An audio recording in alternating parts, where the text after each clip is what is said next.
Gus Samsudin ternyata tidak sakti, lulusan santri Pondok Condromowo Jogorogo Ngawi.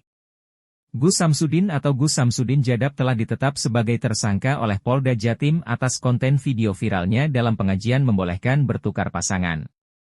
Bahkan para santri yang berjumlah 30 orang lebih dipulangkan masing-masing daerah asal, dan padepokan Nur Zat Sejati miliknya ditutup Kemenak Kabupaten Blitar. Ternyata Gus Samsudin Jadab mengaku dirinya tidak sakti, dan konten yang unggah selama ini di YouTube hanyalah hiburan semata. Jadi siapakah Gus Samsudin atau Gus Samsudin Jadab yang dikenal orang sebagai paranormal dan pengobatan supranatural?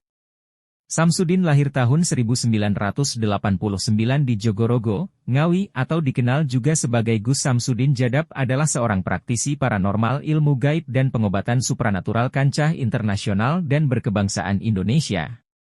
Gus Samsudin yang dikenal sebagai seorang praktisi supranatural adalah seorang pemimpin dan pendiri Padepokan Nur Zat Sejati. Ia merupakan seorang santri yang mendalami ilmu agama Islam di Pondok Condromowo, Kecamatan Jogorogo, Ngawi dan seorang pedagang barang bekas.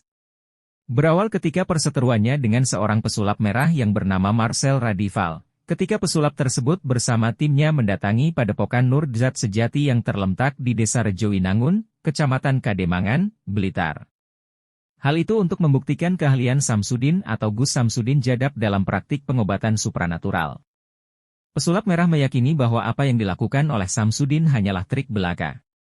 Alih-alih menemui pesulap, Samsudin mengutus pengacaranya untuk menemui pesulap merah hingga mendapatkan intimidasi dan percobaan pemukulan. Kepala Desa Rejowinangun Bagas Wigasto mengutarakan bahwa baik pesulap merah dan Samsudin, keduanya sama-sama didukung oleh sejumlah orang yang mengatasnamakan ormas keagamaan.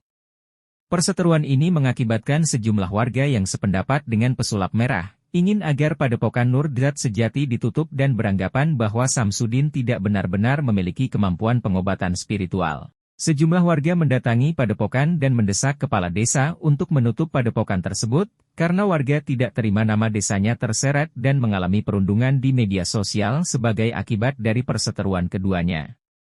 Kepala desa bersama warga dan Samsudin mengikuti proses mediasi di kantor kepolisian sektor Kademangan yang akhirnya dicapai kesepakatan menutup Padepokan. Penutupan Padepokan atau pesantren Nur Zat Sejati, Jamil menegaskan status pondok belum mengantongi izin.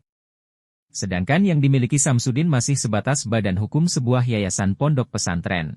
Penutupan yang dilakukan memakai dasar surat keputusan Bupati Blitar Rini Syarifah atau Mak Rini. Penutupan yang dilakukan semata upaya pemerintah memberi perlindungan masyarakat, kata Rini Syarifah. Sementara untuk menghindari kegaduhan dan dijaga oleh pihak kepolisian atas kemungkinan tindakan anarkis. Atas peristiwa tersebut, melalui unggahan pada kanal YouTube, Samsudin akhirnya mengakui dirinya tidak sakti dan memohon maaf bahwa konten yang ia unggah selama ini hanyalah hiburan, oleh karenanya pembuktian keahlian sudah tidak diperlukan lagi. Dinyatakan bahwa hari ini saudara Samsudin dinyatakan sebagai tersangka, kata Kabid Humas Polda Jatim Kombes Dirmanto di Mapolda Jatim Jalan Ahmad Yani Surabaya, Jumat 1 Maret.